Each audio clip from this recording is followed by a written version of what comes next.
social experience tayo guys. Kung nakikita nyo ito, bubutasan lang ninyo yung butas na yun.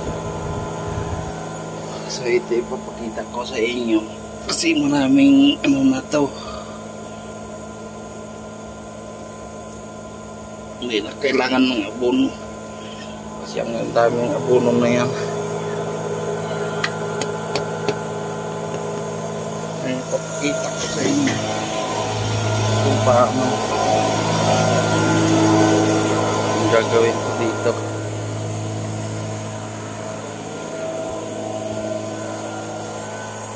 Meron na tayo nilagay.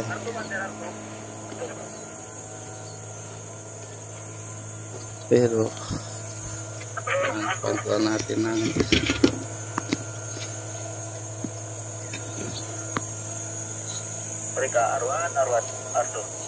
ito guys, makikita nyo yan.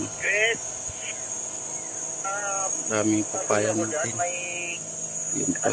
May grab daw dyan na ano, na ligaw dyan sa inyo. Dito daw yan sa LC to. Gawin lang natin guys, ganito. Saan naligaw sa LC1? Roger. Dyan daw pumunta yung grab. Papunta na ano, Arto. Tenex sir, Tenex.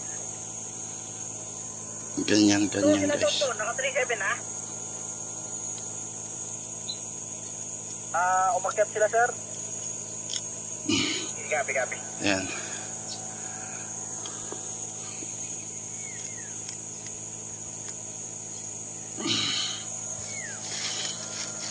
Tapos isaksak to natin guys. Delta 3, Delta 2. Alright. May cut-off na sa accounting hub. Likewise, Delta 4, pedestrian, Alpha 1. Ayan. Tatalian na lang natin.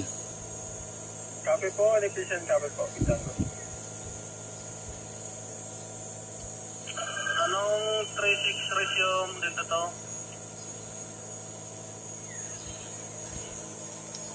So yan yung isa guys. Ang ganda kasi ng bunga niyan guys. So dyan pa lang marami na tayo makukuha ng pangtanim.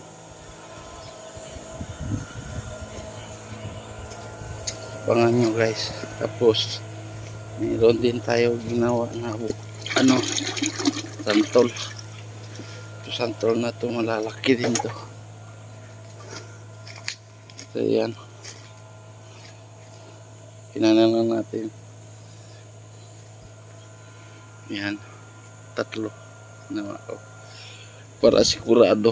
So ito lang yung puno niya guys, santol yan. Ngayon itong santol na to nagbubunga na to, itong dulo na to, yan dulo yan,